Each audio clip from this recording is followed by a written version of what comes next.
In this video, I'll be showing you all the different edit options you can do on a line item on an invoice. As opposed to making edits or changes on the entire invoice, we're going to be able to focus on just making a change on a singular item. So I'm going into an auction, I'm hovering over where it says invoices, and I'm going to click on list invoices. And then considering the auction is closed, here is my invoice list.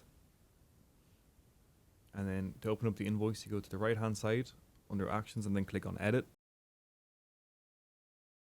And so by line item edits, I mean we can edit using the cogwheel on the actual line item on the invoice. And we're going to be bypassing completely the options at the top of the invoice. So that entire list there can be ignored. We're going to focus on the cogwheel instead. And the first thing I'm going to show you is how to mark an item as picked up instead of the whole invoice.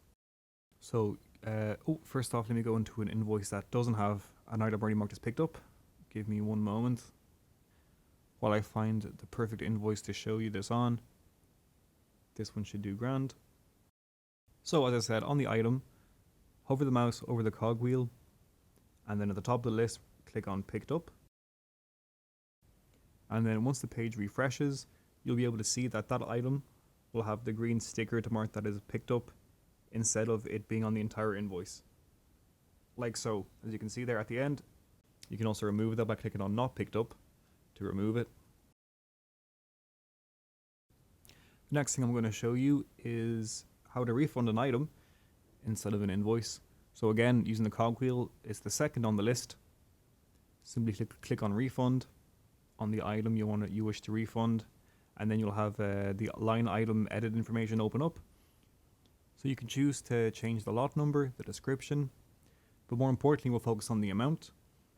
So here you'll have the option to either issue a full refund or a partial refund by putting in the amount here. Just do keep in mind that you have to keep the minus in front of the number that you input so that it is actually a refund and you're not increasing the amount. And the reason why there's information here to change, such as the city, state, or premium, is that this is actually going to be creating a new line item reflecting the refund instead of editing the line item that we just opened. As you can see here, the second one on the list is now a refund item, showing the amount. It's marked as a refund, and it'll tell you as well what the refund is for, which item, at the bottom of the invoice. Next thing we can do is we can also edit the item itself by changing, pretty similar to the last page I just opened up, the lot number, the amount, description, again city, state, zip, county information, and then again premium, tax code information as well. We can also remove the item or from the invoice by clicking on remove, and then it's gone.